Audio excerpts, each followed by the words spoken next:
오늘 체험 성경 6과 신약 알아가기 보도록 하겠습니다. 지난주 구약 알아가기 시간이 길어서 힘드셨죠? 네. 그래도 힘든 강의지만 듣고 나서 성경을 보시니까 좀 쉬워지지 않았습니까?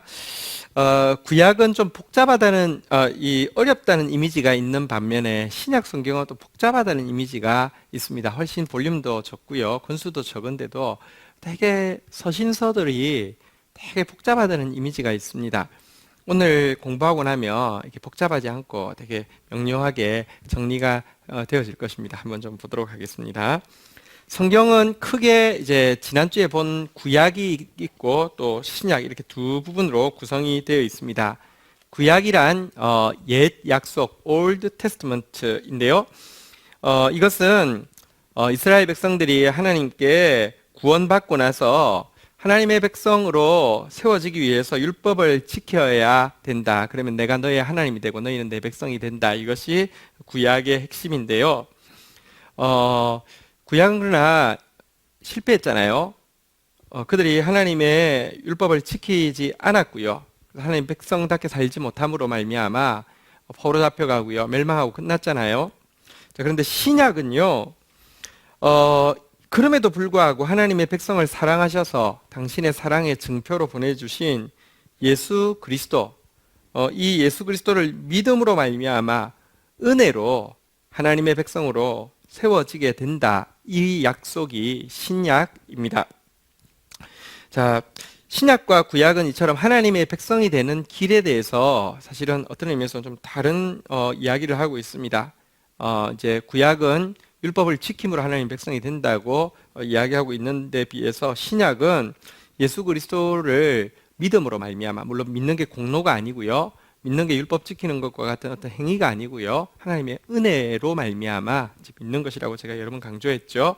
이 은혜가 이렇게 이제 구원의 하나님의 백성이 되는 길이라고 이야기하고 있지만, 실은 이제 내면적으로 보면 좀 이제 우리가 내용에서 보면 사실은 다른 것이 아닙니다. 율법을 예수 그리스도께서 완성하셨고요. 우리가 예수 그리스도를 믿음으로 은혜로 받아들이게 될 때 우리 안에서 율법이 이루어지게 되기 때문에 다른 것이 아닙니다. 그러나 어쨌든 신구약 성경이 지향하는 구원의 목표는 동일합니다. 구약도 하나님을 닮는 것이고요, 신약도 하나님을 닮는 것입니다. 하나님의 상속자답게 거룩해져 간다는 점에서는 동일합니다. 그래서 구약 없는 신약은요, 부도덕한 것이고 또 신약 없는 구약은 불가능한 것입니다. 그래서 아주 한 권의 책이라고 할 수 있습니다. 자, 이제 신약을 한번 보도록 하겠습니다. 신약은 또 구약과 마찬가지로 네 부분으로 구성되어 있습니다.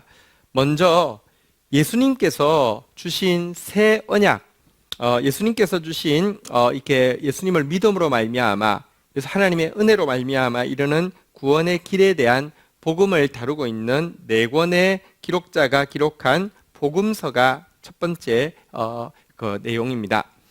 두 번째는요, 그 제자들을 통하여서 온 땅까지 이 복음이 전해지는 과정을 담은 역사서인 사도행전이 두 번째입니다. 세 번째는 바울을 비롯해서 야고보, 베드로, 요한, 유다 등의 기자들에 의해서 쓰여진 이 서신서인데요. 이 서신서들은 성도들이 처한 구체적인 상황 가운데서 복음을 어떻게 적용하고 살아야 될지에 대해서 지도하고 있는 내용들인데요. 이것이 신약의 세 번째 부분입니다. 그리고 마지막 신약의 책인 요한계시록은요, 이제 이루어지게 될 새 하늘과 새 땅에 성취되어져 가는 과정을 이렇게 예언하고 있는 요한계시록, 이렇게 구성되어 있는데요. 네 종류인데 한번 따라해 보겠습니다. 복음서, 역사서, 서신서, 예언서.